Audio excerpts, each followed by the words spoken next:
বিয়ার পরে জহির রে ওর বউ যেমনি নাচাইতেছে এমনি জহির নাচতেছে। এখন ওর কাছে ওর বউই আপন, আর আমরা সবাই শত্রু হয়ে গেছি।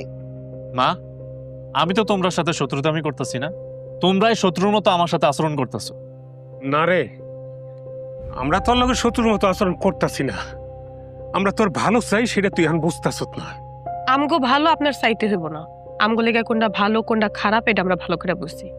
এই তুমি চুপ থাকো। আরে বাসুরের মুখে মুখে তর্ক করো, এটা কোন বেয়াদবি? এখানে দেখো না বড়রা কথা কইতেছে, তুমি কেন কথা বলো? মেম্বার চাচা, আমরা কোনো তর্ক করতে চাই না, আমি আমার সম্পত্তির ভাগ চাইতেছি। আমার সম্পত্তির ভাগটা কিভাবে দিব সেটা আপনি ভাইজানরা জিগান, কোনো ঝামেলা না করে আমার সম্পত্তি আমার বুঝে দিতে কোন। জহির ভাই আমার, আমি তোরে আবার বুঝাই কইতাছি, দেখ তুই কিন্তু মস্ত বড় ভুল করতেছ। ভুল করলে ভুল কর,